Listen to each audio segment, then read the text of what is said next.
Oti, également connu sous le nom de l'Homme des glaces, est l'une des découvertes archéologiques les plus fascinantes et les plus importantes de l'ère moderne. Découvert en 1991 dans les Alpes de la Haute-Saale, à la frontière entre l'Italie et l'Autriche, Oti est une momie naturelle incroyablement bien conservée, datant d'environ 3300 ans avant notre ère. Sa découverte offre une fenêtre unique sur la vie à l'âge du cuivre en Europe. Mais avant de commencer à décortiquer tout ça, sachez que les références utilisées dans la présente vidéo sont listées en description. Allez, aujourd'hui à l'émission, Oti, l'homme des glaces préhistorique.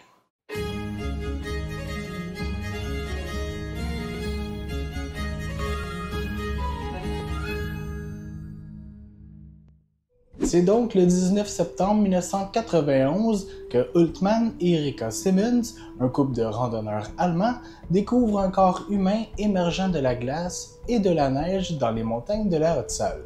Au début, ils pensent avoir trouvé un alpiniste récemment décédé. Cependant, les analyses plus approfondies révèlent que le corps date de plus de 5000 ans. Les archéologues et scientifiques se précipitent alors sur le site pour étudier cette découverte incroyable. La conservation exceptionnelle d'Oti, qu'il faut dire est assez incroyable, est due aux conditions glaciaires dans lesquelles il a été enfoui pendant des millénaires. Le froid intense a préservé non seulement le corps, mais aussi ses vêtements et ses équipements. Les analyses scientifiques permettent de déterminer de nombreux aspects de la vie, de son alimentation à ses maladies, en passant par ses activités quotidiennes. En plus de ça, des études génétiques montrent qu'il souffrait de maladies telles que la maladie de Lyme et l'athérosclérose. Lorsque Oti est retrouvé, une variété d'objets qui fournissent des indices précieux sur la vie à l'âge du cuivre l'accompagnent. Parmi ces objets, on retrouve notamment des vêtements en peau et fourrure. Ceux-ci sont faits de différentes peaux d'animaux, montrant alors des techniques de couture sophistiquées. En plus de ça, on peut ajouter un manteau en fibre d'herbe qui offre une isolation supplémentaire contre le froid. Un arc en bois non terminé et des flèches montrent ainsi ses compétences en tant que chasseur. Ajoutons également un poignard de silex avec une poignée en frêne, un outil polyvalent pour la chasse et les tâches domestiques. Une hache en cuivre qui indique qu'Oti faisait partie d'une société où la métallurgie commençait à se développer. Une besace contenant des champignons médicinaux. Cela suggère alors des connaissances en médecine naturelle. L'analyse du contenu de l'estomac d'Oti révèle qu'il a consommé un repas plutôt copieux peu de temps avant sa mort, composé de viande de cerf et d'ibex, ainsi que de céréales. Cela fournit des informations sur les habitudes alimentaires et les ressources disponibles à cette époque. Les études médicales, quant à elles, montrent qu'Oti souffrait de diverses maladies comme je l'ai évoqué un peu plus tôt. Outre la maladie de Lyme et l'athérosclérose, il avait des parasites intestinaux et des caries dentaires. Arc. Malgré tout ça, la cause exacte de la mort de Oti reste un sujet de débat parmi les chercheurs.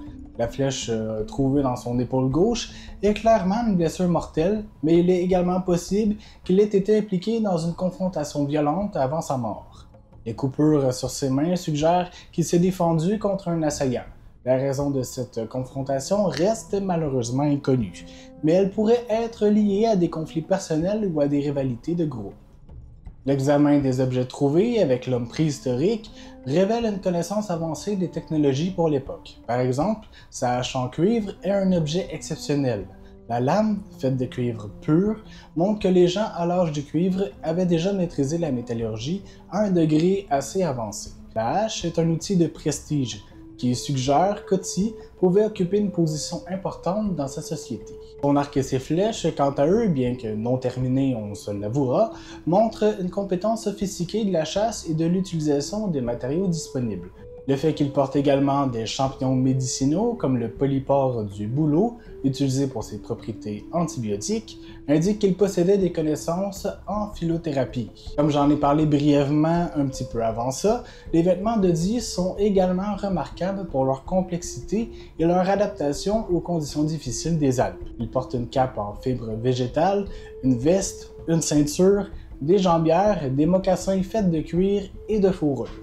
Les différentes peaux utilisées pour ces vêtements montrent une spécialisation et une connaissance approfondie des propriétés des matériaux naturels. Ces chaussures sont tout particulièrement intéressantes. Elles sont constituées d'une base en peau de chevreuil, d'une doublure en herbe pour l'isolation et d'une couverture extérieure en peau d'ours. En étudiant les restes d'Oti, les chercheurs ont pu reconstituer certains aspects de sa vie quotidienne. Il est probable qu'Oti ait été un berger, un chasseur ou un marchand. Les marques d'usure sur ses dents suggèrent qu'il utilisait ses dents comme outil, probablement pour travailler le cuir ou d'autres matériaux. Les analyses isotopiques de ses os et de ses dents montrent qu'il a grandi dans une région de basse vallée, mais qu'il a passé beaucoup de temps dans les montagnes. Cela correspond à une vie de nomade ou de semi-nomade, avec des déplacements saisonniers pour la chasse ou le pâturage des animaux. Les découvertes faites sur ce corps momifié ont également des implications pour la médecine préhistorique. Les tatouages retrouvés sur son corps ne sont pas des simples décorations.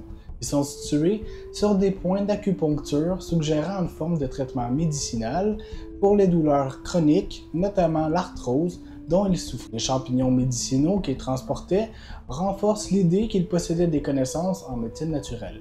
Avec tout ça, vous comprendrez qu'Oti offre une incroyable fenêtre sur le passé, fournissant des informations détaillées sur la vie, les technologies et les conditions sociales de l'Europe à l'âge du cuivre. La découverte a révolutionné la compréhension de cette période, montrant une société beaucoup plus avancée et complexe qu'on ne le pensait auparavant. Les techniques de conservation et d'analyse modernes continuent de révéler de nouvelles informations sur sa vie et sur sa mort. Depuis sa découverte au début des années 90, Oti est devenu une figure emblématique dans la culture populaire. Il fait l'objet de nombreux documentaires, livres et études académiques. Son visage a été reconstitué à partir de son crâne, donnant une image tangible de cet homme ancien. Les expositions autour de sa découverte attirent des millions de visiteurs, et ce, à travers tout le monde. En somme, Oti, l'homme des glaces, est bien plus qu'une simple momie. Il est un témoin silencieux de la vie à l'âge du cuivre, offrant des informations précieuses sur les technologies, les habitudes de vie, les régimes alimentaires et les maladies de l'époque. Chaque nouvelle découverte à son sujet continue d'enrichir notre compréhension de nos ancêtres et de leur monde. Voilà, c'est tout pour cette vidéo. J'espère que ceci vous aura plu. Si c'est le cas, je vous invite à mettre un pouce, à laisser un commentaire en dessous, à activer la cloche et bien sûr à vous abonner. Et moi, je vous dis à la prochaine pour une prochaine vidéo. Bye bye!